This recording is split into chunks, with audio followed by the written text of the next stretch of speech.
మన ముఖ్యమంత్రి గారు ఎన్నో సందర్భాలలో 2 లక్షల ఉద్యోగాలు ఇచ్చే బాధ్యత నాది. ఒక ఉద్యోగం బీకండి 2 లక్షల ఉద్యోగాలు మీకు వెంటనే ఇస్తున్నాడు అన్నాడా లేదా? ఎన్ని సందర్భాలు అన్నాడు? చాలా సందర్భాలు అన్నాడు.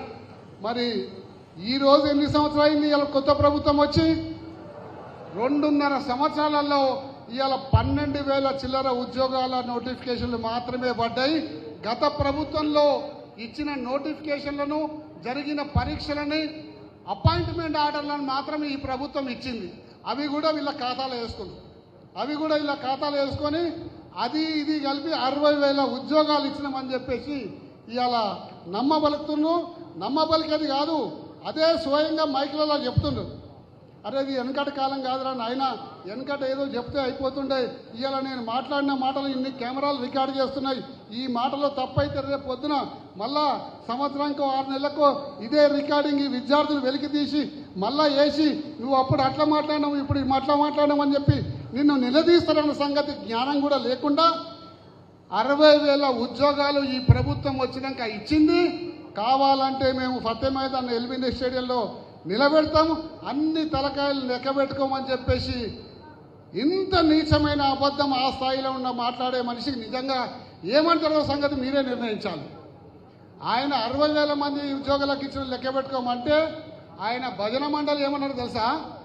ఒక దుద్దిల్ల శ్రీధర్ బాబు అని చెప్పి మన ఇన్ఛార్జ్ మంత్రి ఇవాళ ఏం చెప్పిందంటే 70,000 ఉద్యోగాలు మేము ఈ నిరుద్యోగులకు ఇచ్చినామని చెప్పేసి ఆయన ఒక స్టేట్మెంట్ ఇస్తాడు.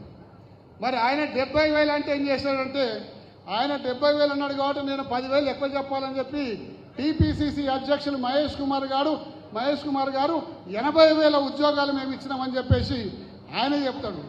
మరి ఆయన 80,000 చెప్తే నేను తక్కువ ఎందుకు చెప్పాలని చెప్పేసి పొన్నం ప్రభాకర్ గారు మన బీసీ శాఖ మార్చలు వారేం చెప్పిందంటే 1,00,000 ఉద్యోగాలు ఇచ్చినాం తెలంగాణ ప్రభుత్వం వచ్చినాం కానీ ఆయన చెప్తాడు.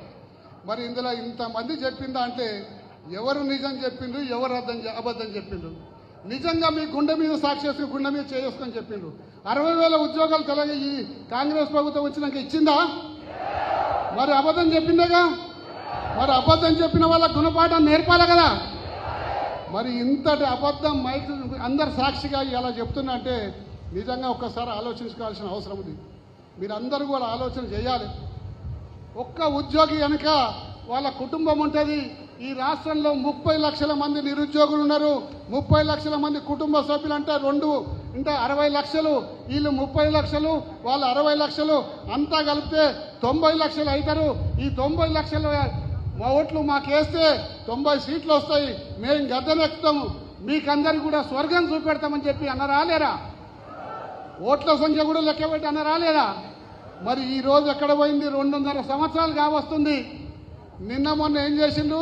తెలంగాణ ఆవిర్భావ దినోత్సవం నాడు 270 ఉద్యోగాలకు నోటిఫికేషన్లు ఇచ్చిండు. అంతేనా? 270 290 ఉద్యోగాలకు నోటిఫికేషన్లు ఇచ్చిండు. మేము అనుకున్నాం, బీఆర్ఎస్ పార్టీ ఏమనుకున్నదంటే కనీసం ఒక 70 నుంచి 1,00,000 ఉద్యోగాల నోటిఫికేషన్లు పడతాయి. ఇక్కడ ఉన్న దక్కా తమ్ముళ్ళందరూ కూడా చెల్లెళ్ళందరూ కూడా దాదాపు ఒక 6 నెలలు కష్టపడి చదువుకున్నారు. ఇప్పుడు అంతా ప్రిపేర్ అయ్యిండ్రు. ఇంకో 2-3 నెలలు చదువుకుంటే వాళ్ళకు పరీక్షా సమయం వస్తాయి. దాదాపు ఇక్కడ చాలామందికి ఉద్యోగాలు వస్తాయని మేము ఆశపడితే అదేదో మిఠాయి దుకాణం పోతే శాంపుల్ ఇస్తాడు చూడు, నోట్లు వేసుకొని చూసుకొని బాగుంటుంది చూడండి అని చెప్పేసి ఆ శాంపుల్ ఇచ్చినట్టు 270